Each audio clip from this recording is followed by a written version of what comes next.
En plein examen du budget 2026, de nombreux retraités ont manifesté un peu partout en France hier. Et un chiffre nous a frappés. En 10 ans, le nombre de retraités qui travaillent toujours, a augmenté de 75%.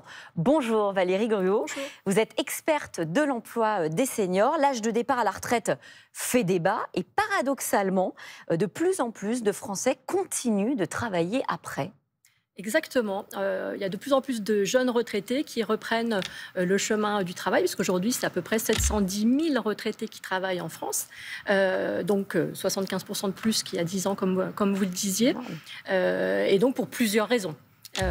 Lesquelles ? Alors, il y en a plusieurs. La première, elle est vraiment financière. L'idée, c'est vraiment de pouvoir compléter ses revenus, parce qu'il y a pas mal de retraités qui ont des toutes petites retraites. Donc là, ils n'ont pas d'autre choix que de repartir sur le marché de l'emploi. Il y en a d'autres qui veulent juste conserver du pouvoir d'achat, parce que quand on passe en fait à la retraite, on perd à peu près 25% de ses revenus, voire beaucoup plus si on a des revenus élevés. Et puis, à côté de ces raisons financières aussi, il y a la nécessité de continuer à travailler pour se sentir utile, se sentir actif, et puis aussi pour garder du lien social. Donc ça veut dire qu'il y a certains Français aussi, parce que boucler les fins de mois, ça paraît effectivement la première des raisons. Il y a aussi des Français qui ont envie de bosser, même quand ils n'y sont pas obligés, finalement. Oui, exactement. En fait, parce que quand vous arrivez à la retraite, vous avez 62, 3, 4 ans, là, voilà, et il vous reste à peu près 20 ans encore à vivre à la retraite. Donc c'est une nouvelle étape de vie. Donc cette nouvelle étape de vie, elle passe aussi pour certains par l'emploi, parce que c'est comme ça qu'ils vont pouvoir aussi continuer de se sentir utile et de participer à la vie. Qu'est-ce que ça dit de notre rapport au travail, ça ? Que même à la retraite, certains aient envie, je ne parle pas de ceux qui ont besoin, mais vraiment envie de continuer à travailler.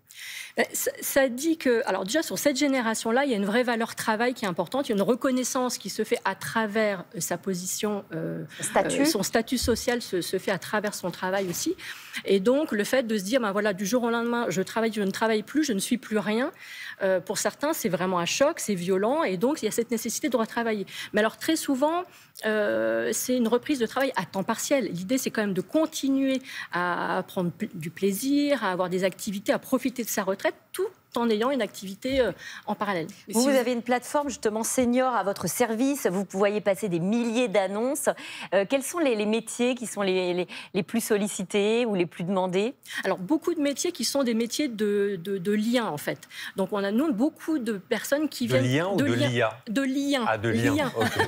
De lien social. Okay. Et en fait, c'est pour ça qu'on en a beaucoup qui viennent sur les métiers du service à la personne.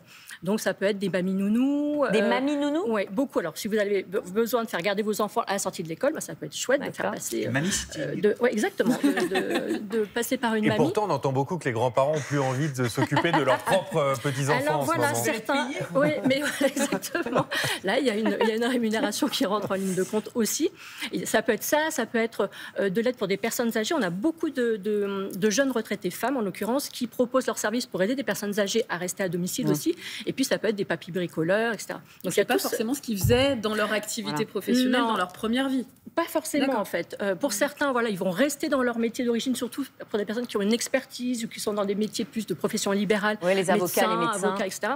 Mais sinon, voilà. Il y a des reconversions étonnantes. Exactement. Alors parfois, j'ai rencontré plusieurs personnes dans ce cas-là. Alors, en l'occurrence, un monsieur qui avait été ingénieur, donc il a travaillé toute sa vie dans une tour de la Défense, enfermé. Et quand il est passé à la retraite, il a voulu travailler de sa passion.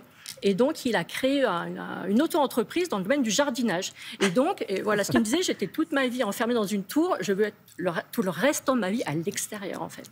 Comment ça se passe ? C'est d'ingénieur à jardinier. Oui, c'est une drôle de transition, mais pourquoi pas après tout ? Parce que ce monsieur-là avait cette passion-là et qu'il avait aussi des capacités à mettre en application. Comment ça se passe concrètement, financièrement, quand on est à la retraite et qu'on continue de travailler ? Est-ce qu'on touche sa retraite à taux plein, 100% ou pas ? Alors, il y a deux solutions. Soit vous êtes sous le statut du cumul emploi-retraite intégral, soit du cumul emploi-retraite plafonné.